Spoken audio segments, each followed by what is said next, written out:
Hey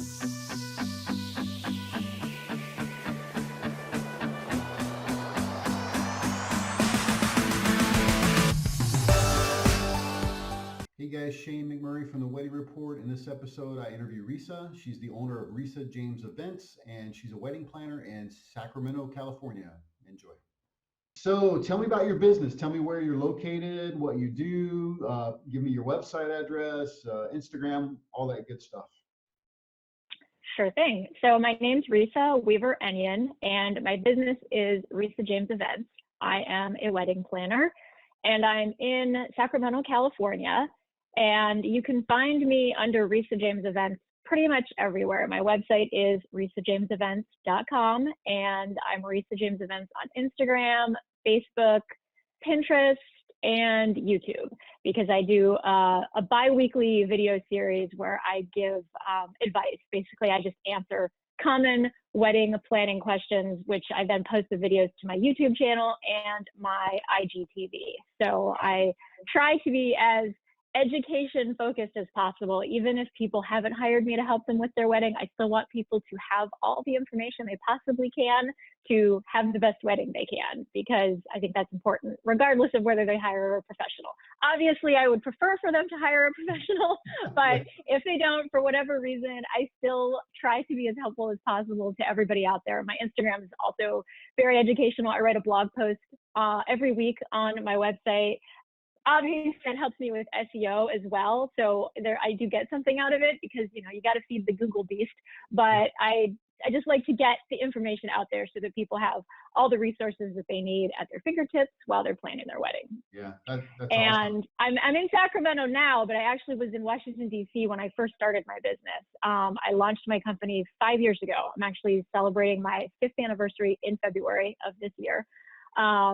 So I was in DC for like the first 2 years, and then my husband and I moved to Sacramento. So I had to transition my business out to Sacramento, and it was almost like starting over, because the wedding industry is super dependent on relationships, and I didn't know anybody out here. I didn't have any vendor connections. I didn't know the market or the venues or anything like that. I already had, my infrastructure, like my website and my reviews and things like that. So that was helpful, but it was kind of like starting over, which was challenging, but interesting. Yeah, but you made it through 3 years at the new place now, so that's pretty good. That says a lot.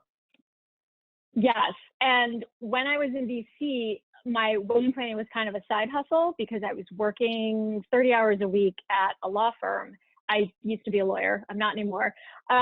So when we moved to Sacramento, I took the opportunity to just go full time with the business. So now I get to spend more time really focusing on running the business and working on things like SEO and, tracking metrics and being a business owner, as opposed to just doing this for fun. I mean, it's still fun, obviously. I wouldn't do it if it weren't fun. Yeah, right. I mean, that you're doing something you love versus like having it just as a side hustle, right? Because that's challenging for a lot of businesses and a lot of people to get started in this space. A lot of times they start as a side hustle, right? It's a weekend deal, or I just interviewed someone who's a videographer last week who does videography as a side deal, and he's got a full-time job too, and family and everything. So yeah, it can be challenging. Yeah, I definitely have worked with a few vendors out in this area who they have full-time day jobs and they do something in the wedding industry on the side. Even those of us who do it full-time, I like to say to people, nobody goes into the wedding industry to get rich. Like, we're all doing it because we love weddings and we love love and we love supporting people who are in love and getting married. And that's why we do what we do. We don't do it to make a ton of money, because we don't, but we all still love it. So Yeah. I mean, just talking to some of the professionals, just realizing the amount of hours they put into the thing, even though they might charge substantially more than you would see average.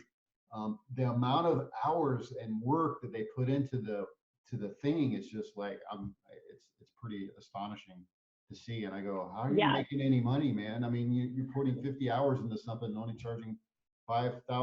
I don't know how you make any money. I mean, so yeah. yeah.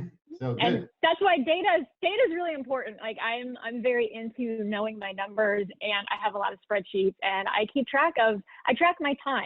I think some of that is a holdover from being a former attorney where, we had billable hours, so we had to track our Yeah. time anyway.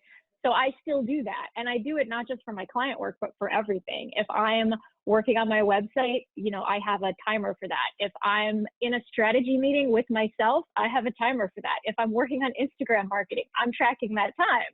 And so I can tell by my data how much I'm actually making per hour for every client that I work on, but also just how much I'm making per hour overall, how much time I'm spending on the business and how much revenue I'm bringing in and how much I make per hour at the end of the day.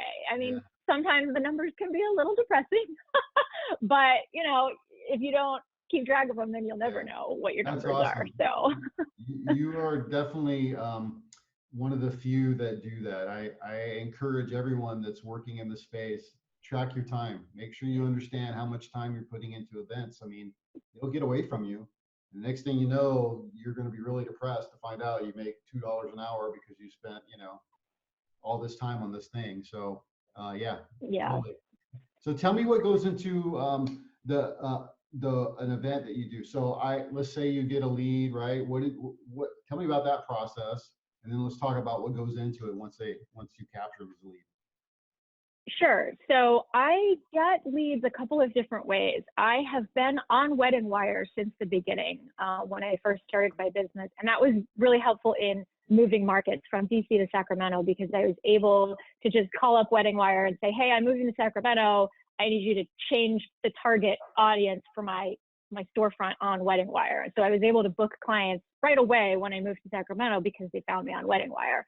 And now I'm on the Knot as well. I for years wasn't on the Knot because it was a lot more expensive than Wedding Wire, but now that they're the same company, they are doing a situation where you can pay one fee and be on both platforms. So I just finally got a storefront on the Knot. So I get clients from there. And then obviously from my website, I've been working on my SEO lately to try to get more organic leads to people who just find me from my website. And then referrals, both from past clients and from other vendors that I've worked with. And I'm on a couple of preferred vendor lists here in Sacramento now. Mm-hmm. So those are kind of the main ways that I get clients.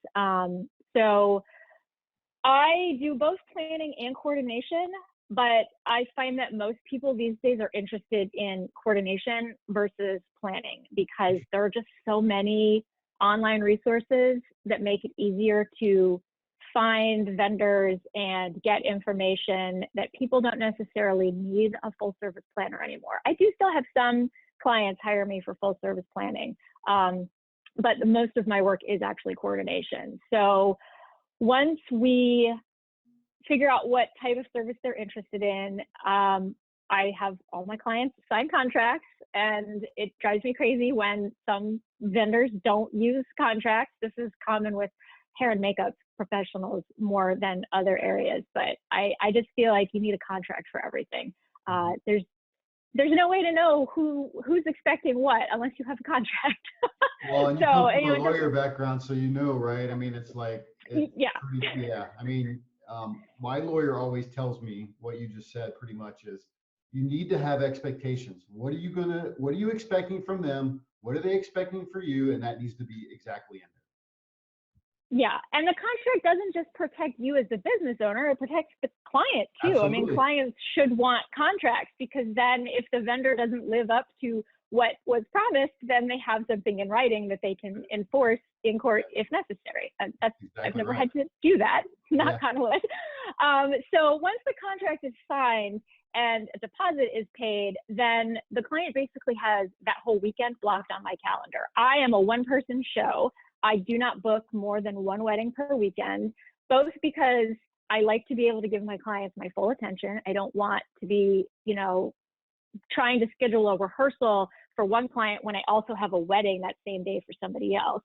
So it's an attentiveness problem, but it's also just a question of physicality. Like I work really long, hard days on wedding day. I'm on my feet for like 10 hours running around. I need a day off. Like the next couple of days, I try to do almost nothing after I have a wedding because I need a break. I need to recover. So the weekend is theirs once they pay the deposit and sign the contract. And then for my coordination clients, I'm kind of just in the background for the rest of the time that they're planning up until about 3 months before their wedding. I do have what I call an email onboarding series. It's a series of 17 emails that I pre-wrote, and I have them loaded up into MailChimp, and it's an automated series. So once I add the new client's email to the series, they just automatically get the email once a week, and it has like links to my recommended vendors. It has advice about, you know, whether you should do a first look, and tips about photography, and tips about buying your wedding dress, and just all sorts of helpful things to know while you're planning your wedding. Since I'm not really there in the trenches with them throughout the planning process, I still want them to have some of my best information. So they get all that. And my full service clients, they get all that from me basically in person. I'm usually meeting with them at least once a month, sometimes more often. It just depends. Some of my full service clients have hired me with very little lead time. I have planned weddings in 4 months, like start to finish, venue search to wedding day, 4 months. Not ideal, but it can be done. Yeah. So in those cases, I'm meeting with them like every week because we are on a short timeline. But if they hire me, you know, with a year to go, then it's more like we meet every month, and, you know, we're in constant email communication, but we don't have to meet quite so frequently as some of my shorter timelines. So then with the full service clients, I'm helping them like find their vendors. I'm going to vendor meetings with them. I'm looking at their contracts and making sure that everything looks good. And I'm just kind of holding their hand the whole time. And I have resources for them, like a budget spreadsheet that I use to track where their dollars are going, because not going over budget is very important. Number one rule of weddings: don't go into debt to have a wedding. That's crazy. Great rule. Yeah. So, and again, so like my coordination clients, like I said, I'm just kind of there if they need something. I tell them, you know, feel free to email me if you have a question, if you need advice, if you have an etiquette question, if you want to know, you know, when should I send out my save the dates, whatever, email me, happy to answer those. But I don't spend a ton of time with them because, you know, they're not paying me for my time for full service planning, the bottom line. So then about 3 months before the wedding for my coordination clients, I send them a link to my timeline program. I use a program called Timeline Genius, which I really like and helps me build really robust timelines for the wedding day. And so I send them a link and they fill out some information, like contact information for all the vendors they've hired, the names of all their wedding party members, the names of their parents, whether they want to do a first look, if they're doing a cake cutting. A lot of my clients these days aren't doing cake cuttings, they're just having dessert buffets. So they submit that information to me, and my timeline program uses an algorithm. Like, who doesn't have an algorithm these days? Right. So it uses this algorithm to generate basically a template for the day. And then I schedule an in-person meeting with my clients, and we spend usually about an hour, hour and a half going through the template and starting to fine tune it. It's basically me bombarding them with questions about the day and just asking them for information that I need to help make the timeline the best it can be. Sometimes they haven't thought about the questions that I'm asking them, and they're like, oh, I don't know, you know, we never thought about that. I'm like, that's fine, that's why we're doing this. That's why I'm here, is to help you think about the things that you otherwise would not know you need to think about. And so then the rest of the time between that meeting and the wedding day is pretty much just fine tuning the timeline. And I start reaching out to the vendors and, you know, finding out, oh, what time are you coming and how long are you there? And here's our draft. What do you think of it? I especially like to get that feedback from the photographer, the DJ, and the caterer, because they're sort of the three biggest players on the wedding day. I'm very collaborative. I do not like to be a dictator when it comes to being the wedding planner or coordinator. I want to be like a team, everybody working together for the couple to make their day great. So I really like reaching out to people, getting their input, and making them feel like they have a voice in creating the timeline. And then, of course, everybody gets a copy of the timeline, all the vendors, the couple, and their parents. the other thing I like about Timeline Genius is it makes it really easy for me to customize timelines because I can assign a vendor to every single item. That way, the hair and makeup people aren't getting a timeline that includes all the like catering information. They don't care about that. And the caterers aren't getting a timeline that has the hair and makeup schedule on it because they don't care about that. Everybody just gets the timeline that they need for the stuff they need to know about to do their job. And they don't get any extraneous information that they don't need. And then I do go to the rehearsals. Most of my clients these days have friends or family members as their officiants, which usually means this person has never done a wedding before. Maybe they've done one. They don't really know what they're doing. Yeah. If I work with a professional officiant, usually we do more of a team effort on the rehearsal. I'm like, okay, well, how do you like to do it? This is what I like to do. You know, just make sure everybody's on the same page. But oftentimes it's just my show because the officiant doesn't really know what they're doing because they've never done this before. Yeah. And I just like to make sure everybody's comfortable. Like I do a lot of choreography for like walking down the aisle. And if the father of the bride is handing her off, you know, if he's escorting down the aisle, how do we do that? You know, shaking hands, hugging, moving here, moving there, passing off the bouquet. I like to run through all that stuff so that nobody feels like deer in the headlights on the wedding day. Like, oh my God, I don't know what I'm doing. Right. So, and then on the wedding day, I'm there like all day. And so that's why it's so physically taxing, which I mean, anybody who is at the wedding all day knows it's hard. It's hard work. Yeah. We're on our feet. We're running around. It's very physically demanding. So, yeah. And of course, for my full service clients, I do all that stuff too. I do all the timeline, do the rehearsal. I'm there on the wedding day. It's just more the lead up to the wedding. They get a lot more of my time and attention and focus than my coordination clients do. Yeah. So that's pretty much my service in a nutshell. Yeah, that sounds like a lot of work. So what is your starting prices or ranges for like coordination and full service? Yeah, so for full service, it's $5,000, and that's at this point I feel like I'm a little like I don't know that I can go above that. Because Sacramento market, like we're not the Bay Area, we're close to San Francisco, but we're far enough away from San Francisco that, you know, we don't have San Francisco prices here. So I don't know that I could go much higher than that. I haven't really tried yet. 5,000 is like the ceiling of what I've charged so far. For coordination, it depends a little bit because some of my weddings are a little further away. Again, Sacramento itself is reasonably small, but there's a pretty wide range of venues out in the country around Sacramento. Yeah. So I try to stay within like 60 miles of Sacramento.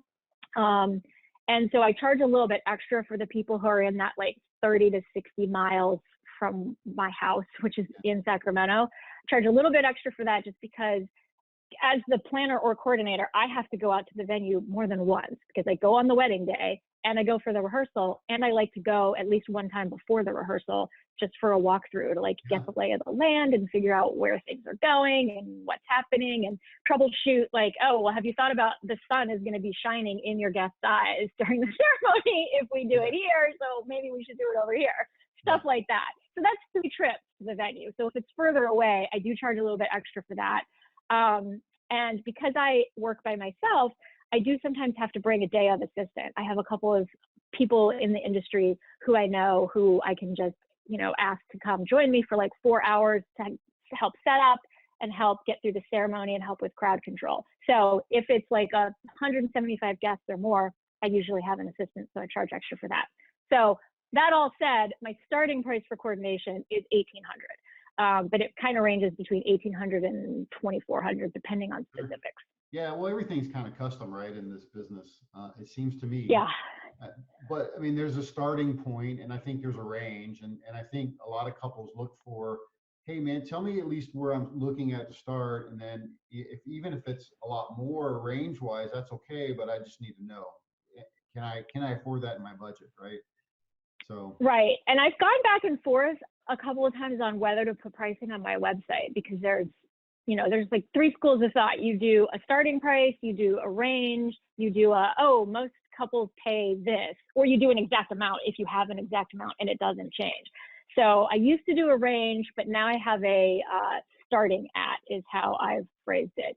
And it doesn't really range all that much off of the starting at, but I just like to be able to give them something, because I know when I'm shopping for something, price matters. I mean, it's not the only thing that matters, but it does matter. People have budgets. They don't want to go over budget. So and the other thing too, for you as a business, it actually qualifies your customer a little bit, because if you say, look, I start at this price, or here's my range, at least you can qualify them a little bit. Like if your starting point is $2,500 for coordination, as an example, that might be out of somebody's range, and you don't want to have a conversation with somebody who's like, yeah, you know what, that's not really my budget. Could you sell them? Yeah, you could possibly sell them at some point. There might be, 1 out of 10 that you would sell, but you just wasted your time and you wasted their time. So I think it's important that you qualify them a little bit by putting either a starting price or a range, and then that way the leads that you do get, they're at least within the ballpark, right? Yeah, exactly. I do still occasionally get inquiries that are just way out of the range. Like I had some girl contact me, I think it was last year. She was getting married in San Francisco, which is almost 2 hours from Sacramento. And I think she had 150 people at her wedding, and she had $500 budgeted for a wedding coordinator. And I was like, nope, sorry. Good luck. Yeah, no thanks. I'm not doing that. Not gonna do it. So if you had advice for couples today, what specific advice would you give them? The thing I always tell my clients, and I tell anyone who will listen, is yes, price does matter, but it's not the only thing that matters. Personality matters a ton, and experience matters a lot too. I always tell my clients and tell everybody, you spend a lot of time on your wedding day with your vendors, especially your coordinator or planner and your photographer. And then of course your DJ is like the voice of your wedding. So it matters that you like these people. It matters that you get along with them and that you enjoy their personality, because you're going to be spending a lot of time with them. So make sure to have at least a phone call with potential vendors, if not an in-person meeting, if you can, just to get to know them before you decide on them. Don't make your decision based solely on price.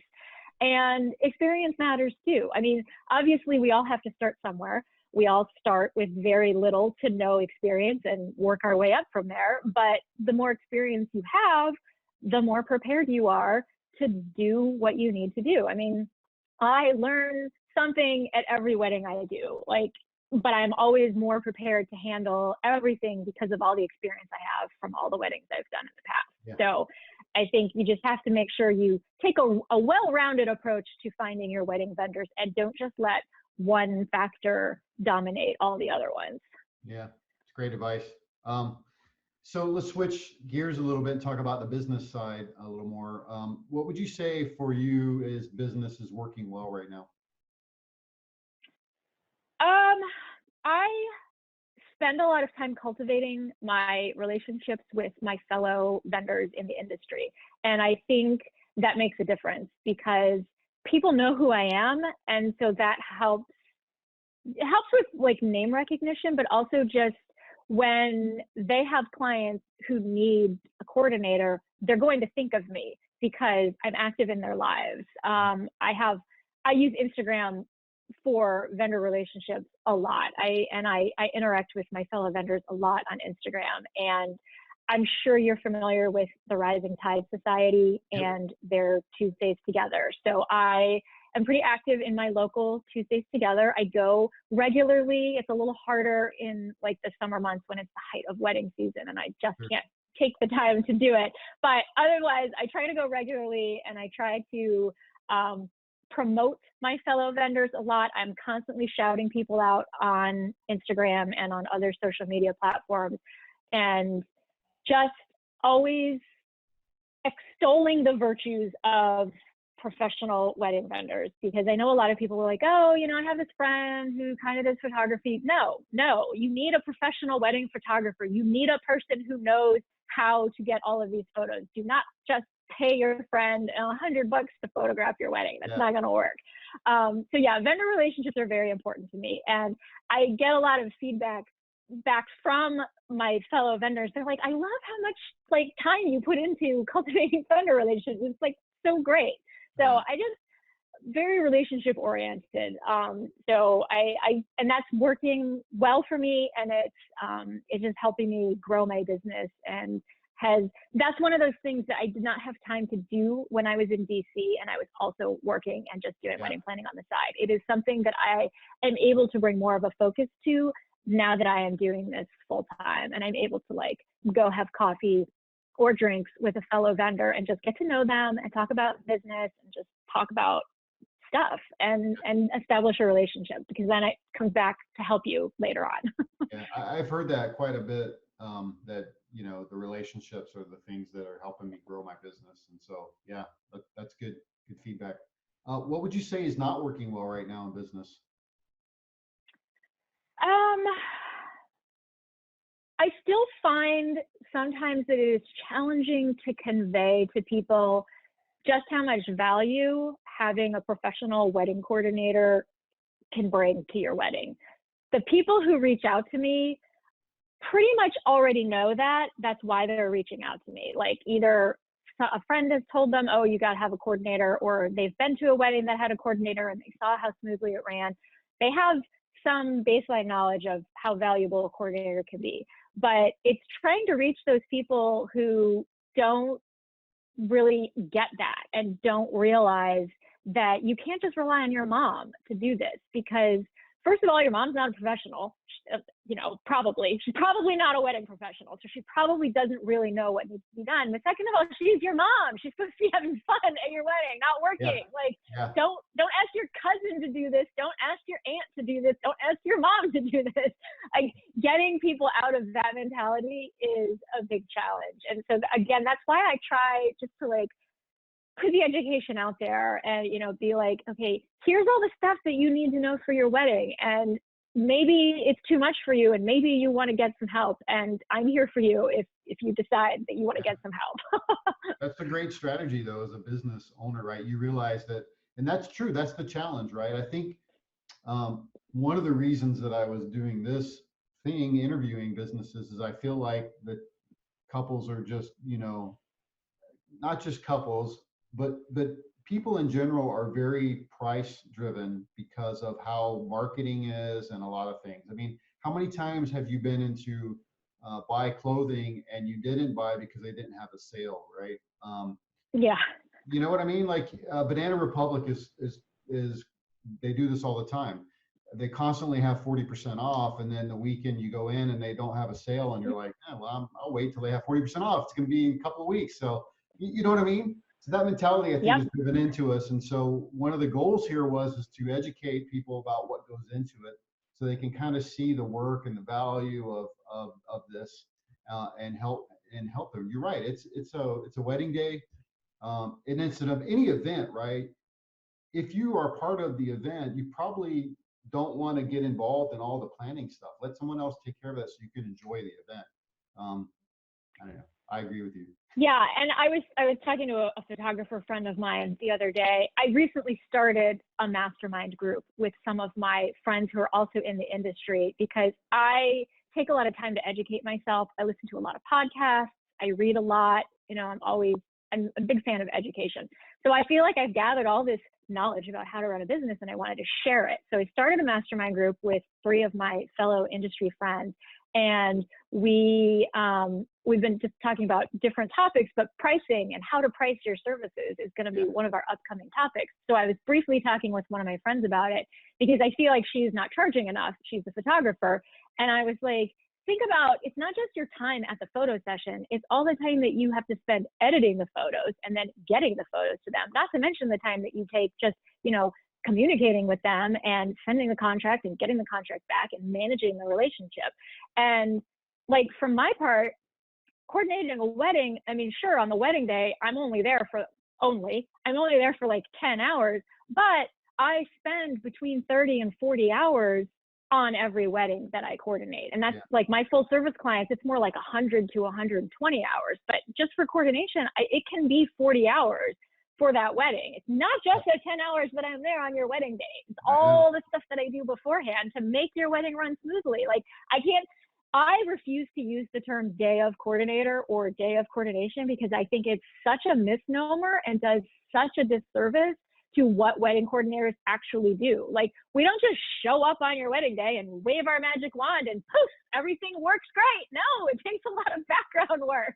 So, like, that's a good point. just getting that information out there is very important. So I just call it wedding coordination. I refuse to say day of because it is not day of. That's a good point, and I've actually heard someone else say that as well. So I'm taking a note. Yeah, and like, it drives me crazy because other wedding industry organizations like Wedding Wire and The Knot, they use that term. And sure, they're using it because the client base is using it, but it's our job to educate the clients about the fact that that's not really a thing. That doesn't exist. And I say that, like, I've done Instagram posts about it. I've done blog posts about it. I'm like, this is not a thing that exists. And here's why. This is why you shouldn't be using this word, because this is what goes into it. It's not what you think. It's our job to educate them about what we do. It's not their job to just magically know it. Yeah, that's good. And it's not just the hours though that you go into it, it's the experience, right? So, you know, you've taken, you're 5 years into your trade, but you also bring experience of legal and other stuff into this thing. So it's your experience, and all that really goes into what makes what you do what you do. Same thing with photographers. When they go learn their trade or their craft, and they spend all that time learning how light works, learning how to take the right photo, right? And the same thing with videographers, where they learn how to do film correctly, right? It's a lot of work and effort. And so, yeah, if you're bringing that experience into it, not just the hours. So Exactly. yeah. So what advice would you give businesses coming into this? Not necessarily like, you know, you and I are going to retire someday, and we're going to have to, you know, it'd be nice if we could share with others what it is that would help them. Like, if you could give them one piece of wisdom, what would it be? Well, I thought about this question beforehand because I knew you were going to bring this up. And I have 3 things that I wrote down, 2 of which I've already kind of touched on. One is cultivate the relationships, because the wedding industry is pretty insular and it's usually fairly small. I mean, even in a big city, everybody kind of knows about everybody else. And you know, if you don't live up to expectations, if you don't provide a good service, people are going to hear about it. And, you know, your reputation is everything. It's really all you have is your reputation. So working together with other vendors, cultivating those relationships can make a big difference. Also, a lot of us are solopreneurs, or we have a very small team. And, you know, cultivating relationships with your fellow vendors helps give you a sense of community, and it makes it less lonely. Like, I like working by myself at home. Like, I'm a homebody. I don't mind being home. I could go days without talking to anybody and I'd be okay with it. Not everybody's like that though. Some people, they need, you know, interaction, human interaction. So if you cultivate the relationships with your fellow vendors, then that feeds your soul, and it like gives you what you need to keep going. So that's tip number 1. Tip number 2, I also touched on, which was data. Like, you got to know your numbers. If you don't know your numbers, then you're just winging it. And like you said earlier, you could be making $2 an hour and not even realizing it because you are not paying attention to your metrics. Spreadsheets are your friend. I know a lot of people are scared by spreadsheets. I say this to couples as well, but like, the spreadsheet is the greatest possible way to organize large amounts of data. And, you know, it can do a lot of the math for you. They are not as, like, I don't have a degree in math. I have a degree in history and I have a law degree. Like, math, not my jam, but I love spreadsheets.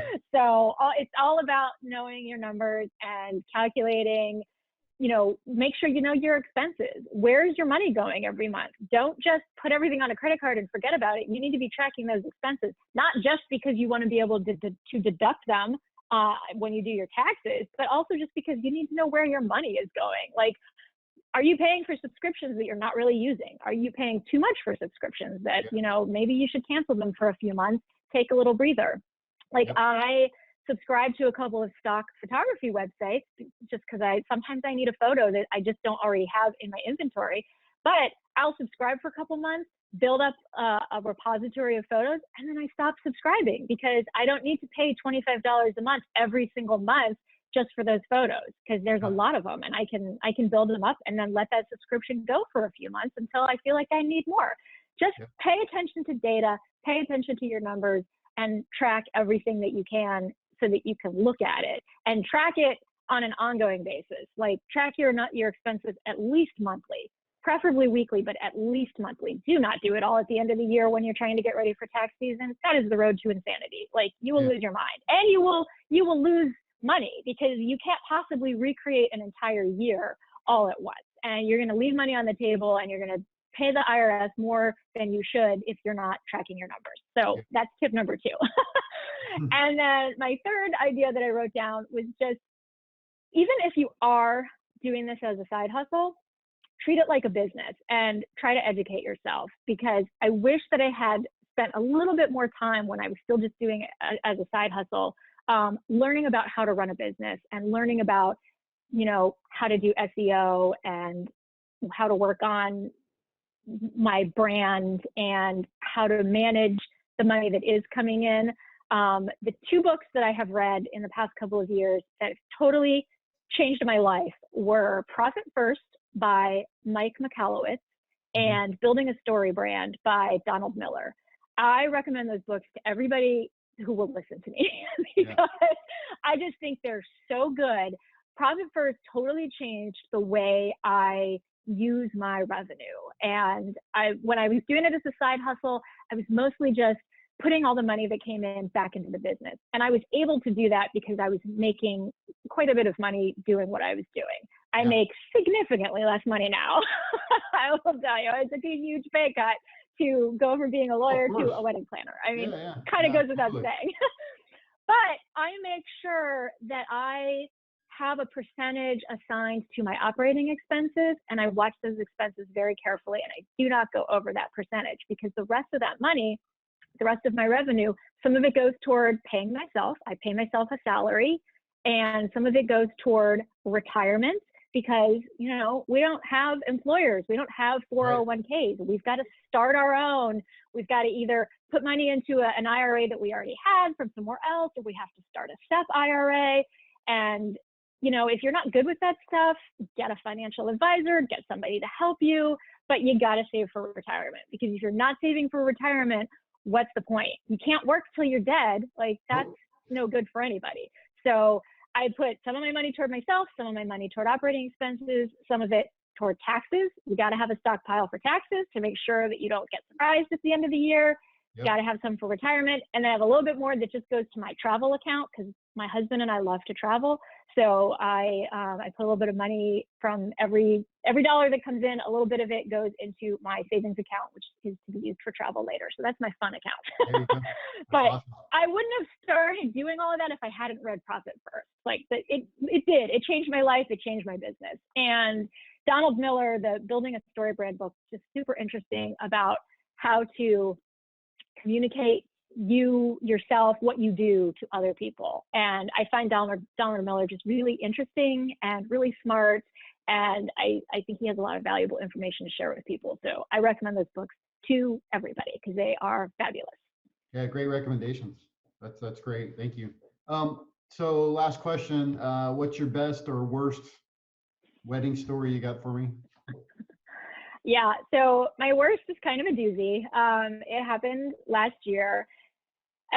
Sacramento's kind of, it's a big city, but it's also, there's a lot of rural areas. So I do a lot of weddings out in the country. I do a lot of ranch weddings. And so I actually had to call in the county sheriff to a wedding. I had to call 911 and get the sheriff out because one of the groomsmen had too much to drink and got extremely violent and belligerent and actually assaulted 2 people. He punched the bartender in the face when she cut him off because he was clearly intoxicated. And then one of the venue employees tried to pull him off of the bartender, and the groomsman then body slammed the venue employee into the ice chest behind the bar and started pummeling him. And at some point, the groom and some of their other friends pulled the groomsman away, got him away. But at this point, assault has been committed. Like, this is a huge problem. So I called 911, county sheriff came out. neither of the people who had been assaulted wanted to press charges, so they didn't arrest the guy or anything. And thankfully, the DJ, he was a pro. He just kept things going, like didn't make a big scene about it, didn't stop the music or anything. Fortunately, the dance floor was far enough away from the bar that not everybody knew what was happening. And the property was pretty large, so we tried to move things away, and not everybody knew that the sheriff had come out, but it was really stressful. It was the first time I've ever had to call the police for a wedding. I hope it's the last time I ever have to call the police. Yeah. We managed to keep the wedding going, but just, I wrote a blog post about how to choose your wedding party members wisely, because I've had other situations with bridesmaids and groomsmen, nothing that bad. That was like by far the worst. But, just because somebody's your friend doesn't mean they're going to be a good attendant at your wedding. Like you need people who are a little responsible and aren't going to try to steal the show from you, and aren't going to act up and get hammered and assault people at your wedding. Yeah. So yeah, that's my nightmare. That's definitely the worst thing that's ever happened at a wedding. Yeah, that's a pretty good story. Yeah. I mean, it sucks. I'm sure it happens a lot because, people just drink way too much sometimes. Yeah. Crazy stuff. Yeah. Hey, Risa, thanks so much for doing this. I appreciate you taking the time. Thanks so much. You're welcome. I enjoyed it. Thanks for asking me. All right. Hey, thanks for checking out this episode. I hope that you found it helpful. Please share it with other people. Also, if you're getting married or you work in the wedding industry, I would love to interview and share your information with other people. Send me a text, 520-399-8580, or shoot me an email at letschat@wedding.report.